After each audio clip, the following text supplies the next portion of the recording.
All right, guys, so this week we're going to look at some half guard passing. So the type of half guard passing that we're initially going to start off with is just your bulk standard, flattened our partner out, underhook, crossface type passing. Obviously, there's lots of different types of half guard, like knee shield, him having the underhook, deep half guard, lots of different types. We're just starting off with the basics of the basics and us already having obtained the underhook and crossface. So purpose of the underhook, obviously number one, make sure he's not able to come out and take my back. Number two, so it enables me to flatten my partner out to the floor. Crossface is pretty much doing the same job here, reaching across, getting our shoulder nice and close into the jaw and creating that pressure. So the first couple of passes that we're going to do are going to be from tripod. When we do the tripod, you can actually post your head either side.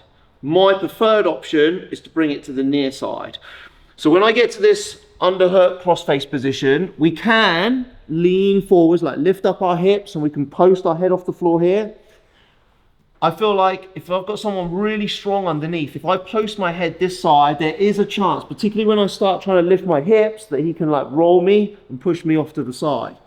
So what I like to do instead is I like to bring my head across and then take my crossface out. So now my head is doing the job of the crossface basically. This hand, like always when we're going for a knee cut, is going to go over the top. Now we're going to come off the toes. We're going to post our forehead on the floor. So this first version is where my partner isn't too tight on my legs. So I post my head down and then I start to lift up the hips off the toes, and I lift through and I manage to clear the knee. So if I clear the knee, I'm then going to switch the hips and I'm going to drop down to my knee cut position.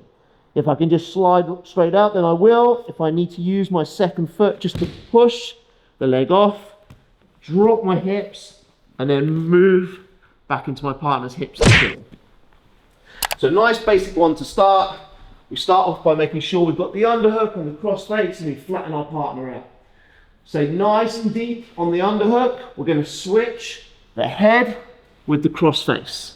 So basically the head is now doing the job of the crossface, pushing his head in the opposite direction, not allowing him to turn in towards me.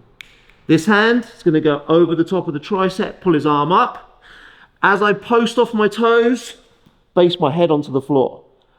Bounce up until the knee comes clear, switch the hips.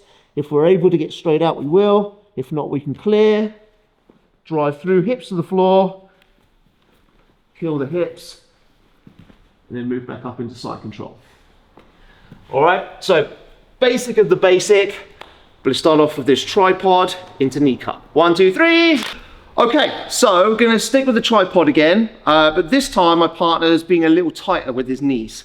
So we've still got that underhook, we flatten our partner out. Started off with the crossface, brought my head across, taken my crossface out, over the top, post off the head, and we're going to do the same thing.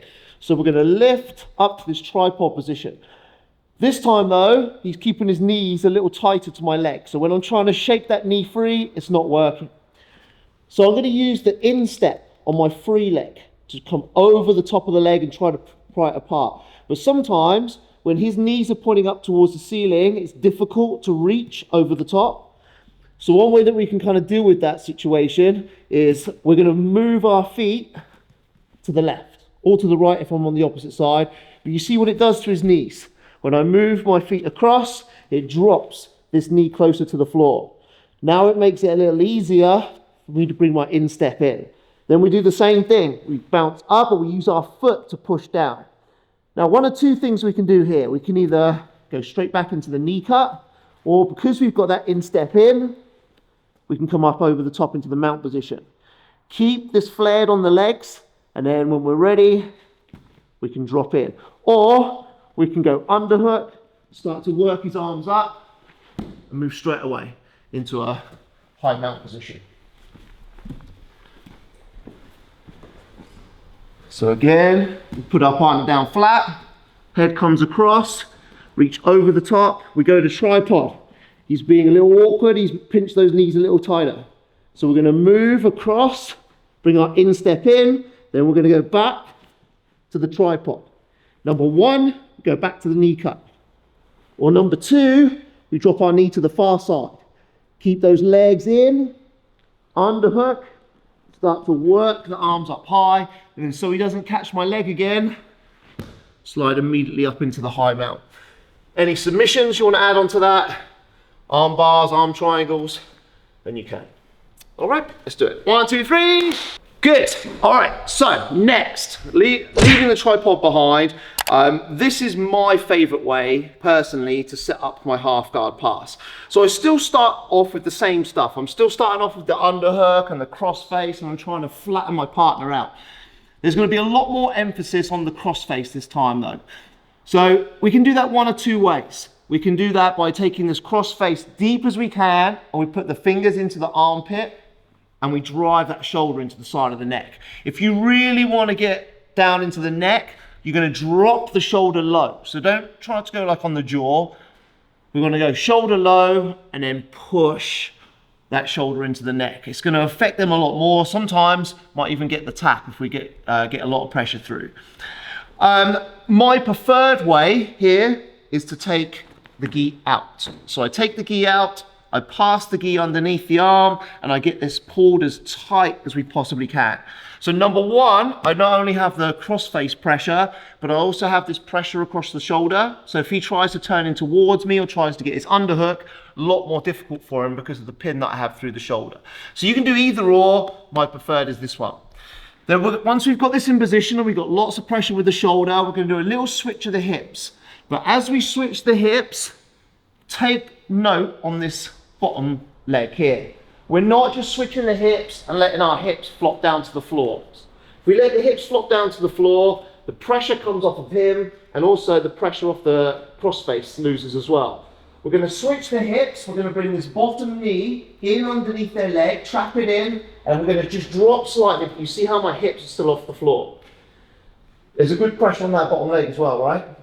So I'm keeping that bottom leg pinned in nice and tight. You see how I'm on the balls of my feet as well? So if he does explode into me and try to push me backwards, then I'm on the ball of my foot to push myself back into position. Then I'm going to take this hand. So you can do this one of two ways. You can either place your hand onto the hip, use your elbow. We're going to walk the foot up, and use your elbow to block.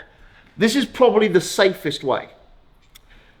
You can also use the hand here, but sometimes this can be a problem if my partner's got quite long arms and he can reach up and he can hook onto this top arm, pull me back in the opposite direction. So this can be a little bit more dangerous, but as long as you keep the elbow in nice and tight, we should be fine. Look at my foot here. We're going to walk toes, heel, until my knee pops free. When my knee pops free, I'm going to start dropping my knee down. But 100%, this guy's going to take his hand and he's going to place it onto the knee. So immediately we're going to go back to our underhook and we're going to start to walk. Don't walk directly up, because then I'm going to be hitting into the armpit. I want to go a little bit away first, so take the elbow away from the body so it makes him weaker in the arm, and then start circling and pulling the arm up. Then we drop the knee down to the floor. So we did this position a couple of weeks ago. So we've got a couple of different options. Number one option, we can always switch and we can go back to the knee cut on the far side.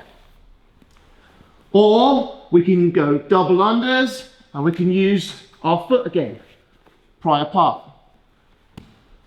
Or if we've got the underhook on this far side, we can lift and we can knee cut on this side, or even back step off to the far side. But another nice little option from here is once I drop that knee to the floor, I'm going to start turning towards my partner's back. Make sure that this arm is off the floor and out the way so it exposes the back. This foot, I'm going to hook onto his shin. I'm going to do a forward roll, but I'm going to roll down his back. So tuck in, I'm going to roll. Use this truck position just to push away. Move my hips out. Start looking for my seatbelt. And now if he's defending, we're going to cross the legs, pinch the knees, hip in, so I can bring the top hook over. So lots of different options for passing once we get that knee to the floor. Get one more time. So from the underhook and the crossface, I flatten my partner out. Number one option, fingertips go into the armpit, switch, get lots of shoulder pressure through the neck. Or, much safer option for me is to take this out, pull it in nice and tight, so not only do we get the shoulder pressure, we also get the pin of his shoulder as well. Switch of the hips, balls of the feet on the floor, no hips on the floor though. Hand's gonna go to the knee, or hand to the hip, use your elbow, walk, walk, walk, until that knee pops free. When it pops free, we drive. If he tries to block with the hand, we go away from the body first to take the arm away, and then walk up until we can get the knee to the floor. Then your option, knee cut either side, use your instep, or if you're looking for something a little bit more fancy, pull the arm across, turn towards the back, then do the roll, kick the hips away, keep the twister hook in, just to maintain a bit of control. Go in for the seatbelt, move your hips, either hook in, or if he's defending, we cross the legs, pinch the knees, hip in, and finish on the back. All right, guys, let's do it. 1, 2, 3, let's go.